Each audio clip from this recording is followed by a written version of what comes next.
Let's now, first of all, speak to the CEO of Dangote Sugar Refinery to run us through those numbers. Thank you so much, Abdullahi Sule, for joining us.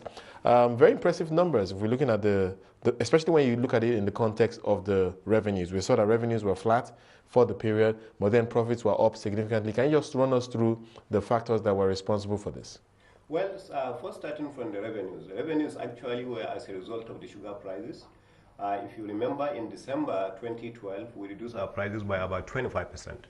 By reducing those prices, you expect, in fact, our revenue actually to even go down. But instead, we were able to have an increase in the total quantity of sugar that we sold. Looking at the numbers, we sold about 3.2 million bags in the year 2011. But in the year 2012, we ended up selling, in the year 2012, we sold 3.2. But in 2013, the first quarter, we sold actually 4.2 million. Wow, so that's almost 30%. Yeah, an increase of about 30% in volumes. But because of the sugar prices that we have actually reduced by roughly about 25%, that's why you have the numbers, the increase in revenue just about 2%. Right. I think it's very important to note that this is a consolidated account because you've, of course, acquired Savannah Sugar. And then we're seeing the impact of that in the first quarter, because I think the profits, when you compare the group and the company numbers, were down about 500 million naira. So it seems the marriage is impacting on profits at this early stage. Can you just talk us through what to expect going forward? Well, first and foremost, you see, in December, we already knew when we were consolidating the acquisition of Savannah Sugar by Dangote Sugar Refinery, we knew that Savannah is going to be more or less a project to Dangote Sugar Refinery. It is going to take a number of years from now before Savannah becomes fully incubated and Savannah is able to start making profit. So as a result of that, we approached the strategy in that point. So if you look at our profit before tax of Dangote Sugar Refinery in this year, in the first quarter, is 5.9 billion, compared to about 4.2 billion that was made sometimes last year. Now, looking at the numbers, coming back to Savannah, we expected definitely Savannah was not going to make any money because Savannah is more like a project. More importantly, but Savannah produces sugar, right now, and just warehousing the sugar. Right, but I think what investors will be very concerned about is whether we'll continue to see this impact on profits, because like I did say, it seems to have trimmed profits by 500 million in the first quarter. Not at all. We started, Savannah's production is seasonal. It starts somewhere around, for this year, we started production in Savannah somewhere around, that is harvesting and production, somewhere around February. So in the whole month of, in the whole first quarter of this year, all the production of Savannah, not one bag was sold. Right. So all those will be sold in the second quarter.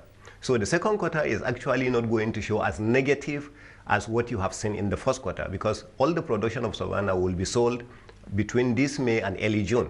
So by the time we sell that, so some of the impact, the positive impact that will have affected the first quarter will now affect the second quarter. How has your market share changed though? I know it used to be pretty high when Dangote Sugar was listed, but then of course we know quite a few new entrants into the market. I think brought down your market share a little bit. But now if you are growing volumes by 30% in the first quarter, I imagine that your market share is a lot higher.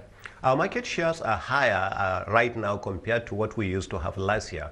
Two reasons. One is the share price the sugar price that we have dropped, as I said earlier.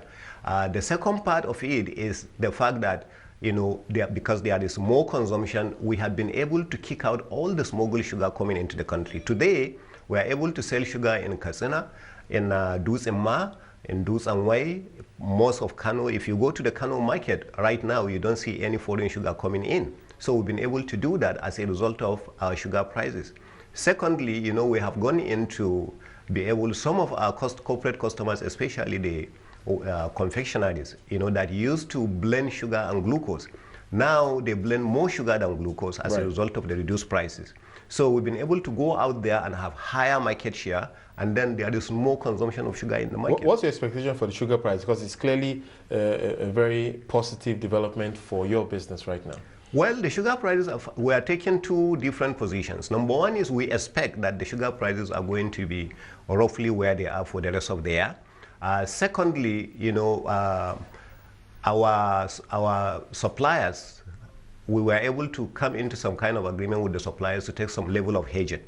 Right. You know, by doing that, we expect that our own input will remain somewhere around where we are today, or even better, you know, throughout the year. Right. You know, by taking those two positions. Okay, let's talk a bit about your diversification, if you like, into selling to retail market. We've seen the Dangote Sugar packs for retail customers. How are you positioning that part of your business going forward? That also has improved significantly. As a matter of fact, one of the things that has happened this year is by the government ban on the importation of cube sugar. You know, what the government has done in that direction has definitely helped, you know, the businesses of the refineries in the country, because people have made investments into the country, and people just bring in cube sugar, you know, being produced somewhere else without making any investment. So the government has banned that. By doing that, we have now opened up, and we are looking into retailing into even smaller packages. Currently, we do 250 grams, 500 grams, and 1 kg.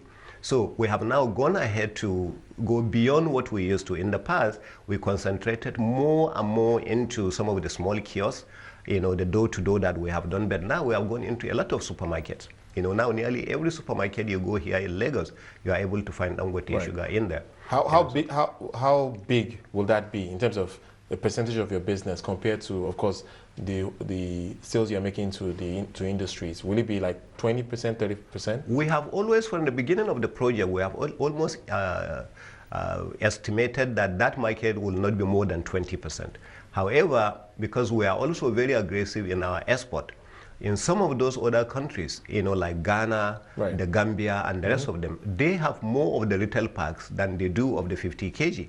So we expect that that's key to your strategy. That's very key to our strategy. So by the time we go into that, and really that's part of the improvement in our volume, because some of those countries right now, we are able to compete with some of the sugar coming into those West African countries. So in the first quarter, we exported more sugar to Ghana than we have done over the years since the company. Well, hopefully that sugar price will remain where it is and the business will continue to grow. Thank you so much. Abdullahi Sule is the CEO of Dangote Sugar Refineries, reporting on very interesting, very impressive set of results for the first quarter.